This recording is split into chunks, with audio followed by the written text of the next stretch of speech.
Did you know that in the 2020 US elections, over $14 billion was spent on political campaigns? That's more than the combined GDP of some countries. But here's the kicker: a huge chunk of that money didn't come from everyday voters, it came from corporations. Corporations don't just donate to candidates, they own the process. They fund super PACs, hire lobbyists, and even influence media outlets to shape public opinion. In fact, some studies show that 70% of political donations come from just 1% of the population. This video will uncover how corporate money secretly controls politics, distorting laws and elections. We'll show you how hidden funds from big business decide who runs for office, how they vote, and even what issues get pushed to the forefront. Stick around as we break down the strategies that keep corporations in power and what we can do to fight back. The truth is shocking, and it's time to shed light on the hidden influence of corporate money in politics. Chapter 1: The Shadowy Hand. Unmasking corporate money in politics. Corporate money has long shaped politics, but its influence is often hidden in plain sight. In the US, corporate donations to political campaigns have grown exponentially. The Citizens United ruling in 2010 was a game changer, allowing unlimited corporate spending in elections. This decision opened the floodgates, with nearly $1.5 billion spent in the 2020 election cycle alone. But the problem isn't just about the sheer amount of money, it's about the power that money gives to corporations to influence policy. Politicians often rely on corporate donations to fund their campaigns, making them more likely to push the agenda of the companies that support them. A study by the Sunlight Foundation showed that over 50% of lawmakers' campaign funds come from corporations and their PACs. But the real question is, what do these corporations want in return? Tax breaks, relaxed regulations, and government contracts, these are just a few examples of how corporate money translates into influence. Big companies have mastered the art of dark money, where donations are funneled through non-profit organizations to avoid transparency. This strategy makes it difficult to trace exactly who is pulling the strings. It's no surprise that many corporate-backed candidates introduce policies that benefit big businesses over everyday citizens. The results? We see industries like fossil fuels and pharmaceuticals influencing legislation that affects the environment and public health. Take the example of the pharmaceutical industry. In 2020, drug companies spent over $40 million lobbying Congress. This spending ensures that laws regulating the industry often work in their favor, allowing them to keep prices high and regulations minimal. And these same companies often use their financial power to ensure they maintain a seat at the table when it comes to policy making. Chapter 2: The Lobbying Game. Behind closed doors, lobbying is one of the most powerful tools in corporate America's arsenal. It's how companies ensure their interests are represented in the halls of power. The revolving door between government and industry is a prime example of how lobbying works. Former lawmakers and regulators often become lobbyists, using their insider knowledge to help corporations navigate the political system. This creates a cycle where lawmakers who were once in charge of regulating industries later work to deregulate those same industries for hefty payouts. In fact, lobbying is so influential that it outspends regular political donations by a wide margin. In 2020, lobbying groups spent more than $3.5 billion on advocating for their interests. The largest spenders are typically from industries such as pharmaceuticals, energy, and finance. They often target specific pieces of legislation, working with lawmakers to ensure that their needs are met, often at the cost of the public interest. A prime example of lobbying success is the oil and gas industry. Despite growing concerns about climate change, these companies spent a staggering $150 million on lobbying efforts in 2019 alone. This money helps influence energy policies that allow them to continue extracting fossil fuels with fewer restrictions. It's no wonder that after years of lobbying, the US remains one of the largest oil producers in the world, even as the planet faces the consequences of global warming. Lobbyists don't just influence specific laws, they also shape public perception. Corporations use media campaigns, funded by their lobbying efforts, to sway public opinion. A well-funded ad campaign can make even the most controversial policies seem palatable to voters. By pushing their narrative, corporations ensure that the political decisions made in Washington benefit their bottom line. Chapter 3: The Power of PACs. Politicians or puppets. Political action committees, PACs, are another way corporate money shapes politics. These groups pool donations from individuals and organizations to support political candidates and causes. While PACs are supposed to represent grassroots interests, many of them are funded by large corporations or wealthy individuals. This creates a situation where the voices of ordinary citizens are drowned out by the financial clout of big business. Super PACs, which emerged after the Citizens United ruling, have taken this to the next level. Unlike regular PACs, super PACs can raise unlimited funds from corporations and unions. This means that a small group of wealthy donors can essentially control the narrative of an election. In the 2020 presidential race, for example, super PACs supporting former President Donald Trump raised over $300 million, much of it from corporations and billionaires. One of the most notable tactics of these PACs is the use of negative ads. By flooding the airwaves with attack ads, PACs can significantly damage the reputation of a candidate they see as a threat. These ads often play on emotions, exaggerating or distorting facts to sway voters. And because these PACs are legally independent of the campaigns they support, they can operate with little to no oversight, making it difficult to hold them accountable for the content of their ads. PACs also have a direct influence on the decisions politicians make once they are elected.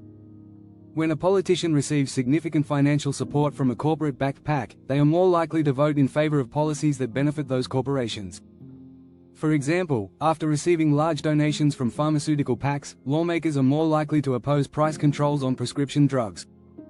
It's a system that rewards loyalty to corporate interests, rather than the needs of the public. In the end, PACs create a political system where money speaks louder than votes. Voters may cast their ballots in elections, but it's the corporations and their PACs that hold the real power. This gives rise to a system where the wealthy and powerful control the policies that shape the country, making it harder for the average citizen to have a voice in the political process. If you find this information eye-opening, be sure to subscribe and stay tuned for more deep dives into the dark money influencing our politics. Chapter 4: The Corruption of Democracy, How Corporate Money Skews Elections. Corporate money doesn't just affect policy, it fundamentally alters the democratic process itself. In a system that is supposed to reflect the will of the people, the influence of big business undermines fairness. Voter turnout may be high, but the decisions made in Washington often serve the interests of the few, not the many. The Supreme Court's Citizens United decision opened the door for a flood of corporate money, turning elections into a battle of who can spend the most. In 2016, for example, super PACs spent $1.2 billion during the presidential race, and this amount continues to grow with each election cycle. One disturbing effect of corporate money in elections is the increase in negative campaigning. Candidates with corporate backing are more likely to use attack ads to discredit their opponents. A study by the Center for Responsive Politics found that negative ads are far more likely to be funded by super PACs than by the candidates themselves. These ads play on fear and distrust, swaying voters through emotional appeals rather than policy discussion. Corporate interests also skew the political landscape by focusing on key issues that benefit them while ignoring the public's concerns. Issues like healthcare, education, and environmental protection often take a backseat when corporate money is involved. For example, pharmaceutical companies poured nearly $250 million into lobbying efforts in 2020, while climate change and public health reform struggled to gain traction in Congress. As a result, laws and regulations often reflect corporate desires rather than the collective needs of society. Voter suppression is another weapon used to maintain corporate control over elections. Corporate-backed political groups have been accused of funding efforts to suppress votes, particularly in marginalized communities. In 2020, a study showed that corporate-backed groups were behind efforts to restrict voting rights in key battleground states, even though these restrictions disproportionately affected minority voters. This tactic ensures that corporate interests maintain a firm grip on power by limiting who can participate in the democratic process. The problem with corporate money is that it makes politicians more accountable to corporations than to their constituents. When politicians rely on corporate donors to fund their campaigns, they are less likely to push policies that benefit ordinary citizens. A study by the Public Citizen Group revealed that when corporations fund campaigns, the policies that are enacted tend to favor the wealthy, further widening the gap between the rich and the poor. Chapter 5: Invisible Influence, the Media's Role in Corporate Politics. One of the lesser-known ways that corporate money impacts politics is through the media. Corporations own large portions of the media landscape, which allows them to control the narrative surrounding political issues. These media outlets often push corporate-friendly policies and downplay those that could hurt their financial interests.